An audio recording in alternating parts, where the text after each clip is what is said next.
যে কয় বছর ভালোভাবে বাঁচলাম, এতটা ভালোভাবে এতটা বছর বাঁচতে পারবে না এদেশে। মায়ানমার আমাদের থেকেও ভালো, আমার কাছে তাই মনে হয়। খুব ক্ষমতাধর লোক একজন, রিক্সা লাগিয়ে আপনাকে চটকনা মারতেছে, বিচার করতে পারবেন আপনি। অনেক আগে থেকে করাপশন, হাজারো করাপশন। আমি তো চাইবই আমার ছেলের একটা ভালো ফিউচার হোক। আমার বাংলাদেশে যতগুলো প্রযোজক আছেন তারা সবাই প্রফিট করুক। আমাদের যারা স্টার যারা আছেন বা মেগা স্টার যারা আছেন, তারা আমাদের ইন্ডাস্ট্রি শুধু 2 ঈদের জন্য না। অবশ্যই যেহেতু সাকিব ভাই এখন অনেক ছবি ভালো কাজ করতেছে, ভালো ভালো ছবি যাচ্ছে একটা না, সাকিব ভাইয়ের দায়িত্ব আছেন, আমাদের সিনিয়র প্রযোজক স্যারদের দায়িত্ব আছে। বাংলাদেশে আর্মি নয় কেন? বাংলাদেশে আর্মি নয় কেন? আমি আমার দেশের যে পরিবেশ পরিস্থিতি আপনি দেখছেন, আপনি যে কয় বছর বেঁচেছি, যে কয় বছর ভালোভাবে বাঁচলাম, আমাদের পরের যে জেনারেশন আসবে তারা এতটা ভালোভাবে এতটা বছর বাঁচতে পারবে না এদেশে। কারণ এদেশের পরিবেশ পরিস্থিতি সবই খারাপ, কোনো কিছু আপনার অনুকূলে নাই। তো সেক্ষেত্রে আমার বাচ্চাকে যদি তার ব্রাইট ফিউচার দিতে হয়, তাহলে আপনাকে মায়ানমার হলেও যেতে হবে। মায়ানমার আমাদের থেকেও ভালো, আমার কাছে তাই মনে হয়। সিরিয়াসলি, মায়ানমারের রোহিঙ্গারা তো আমাদের এখানে চলে আসছে। রোহিঙ্গারা তো আসছে, সেটা তো মায়ানমারের সাথে একটা আলাদা একটা এসেছে। আমরা জায়গা দিয়েছি তাই এখানে আসছে। আমি কথার কথা বলতেছি। আপনি এখন দেখেন, আপনি খুব ক্ষমতাধর লোক একজন, রিক্সা লাগিয়ে আপনাকে চটকনা মারতেছে, বিচার করতে পারবেন আপনি।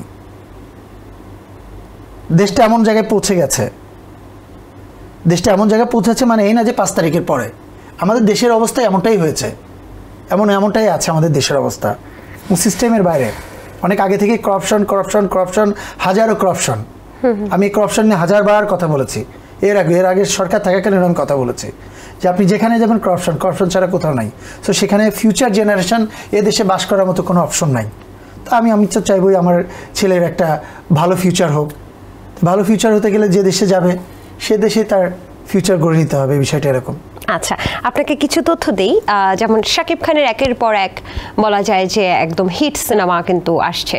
যেমন তুফান, যতটুকু আমরা জেনেছি যে প্রায় 56 কোটি টাকা আয় করেছে, এবং পাশাপাশি প্রিয়তমাও কিন্তু 42 কোটি টাকার একটা ব্যবসা করেছে, এমন প্রায় 42 কোটি টাকার এরকম ব্যবসা করেছে, এবং ইতিহাসে কিন্তু এটা একটা মাইল ফলক অর্জন করেছে। আমি যতটুকু জানি বরবাদ সিনেমার মোট আয় সম্পর্কে যদিও সুনির্দিষ্ট কোনো তথ্য ওইভাবে পাওয়া যায়নি, কিন্তু প্রায় 100 কোটি টাকা বা 75 কোটি টাকার মতো আয় করেছে এমন কিন্তু শোনা গেছে।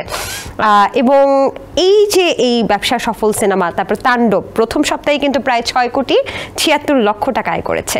প্রেক্ষাগৃহে এই সিনেমাগুলো একদম দর্শক প্রিয়তা পাচ্ছে, জনপ্রিয়তা পাচ্ছে, এবং এরকম কোটি কোটি টাকা আয় করছে। আপনি তো চলচ্চিত্র শিল্পী সমিতির একজন গুরুত্বপূর্ণ মেম্বার, সো সেক্ষেত্রে আপনার এই ব্যাপারটা কেমন লাগছে? আলহামদুলিল্লাহ, খুবই ভালো লাগছে। আরও বেশি ভালো লাগতো যদি আপনি নামগুলোর সাথে যদি আত্মরাত্মার ছবির নামটা বলতেন। অন্তরাত্মা কত কোটি টাকা? অন্তরাত্মার ছবির নামটা বলতেন। আমি মনে করি যে আমার বাংলাদেশে যতগুলো প্রযোজক আছেন তারা সবাই প্রফিট করুক, সবাই প্রফিট করবে। কারণ প্রযোজকরা যখন প্রফিট করবে তখনই আরেকটা ছবি হবে।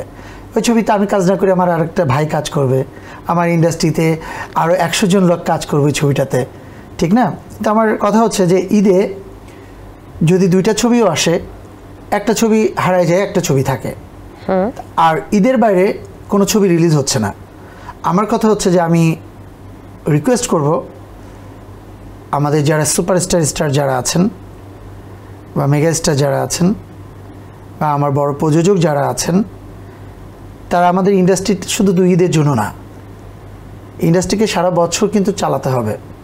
তা এটাকে কি করা যায়, কিভাবে ছবিগুলোকে সারা বছর রোলিং করে অন্তত হলগুলোকে বাঁচিয়ে রাখা যায়, এটা একটা বড় একটা ব্যাপার। এটা অবশ্যই আর্টিস্টদের দায়িত্ব আছে।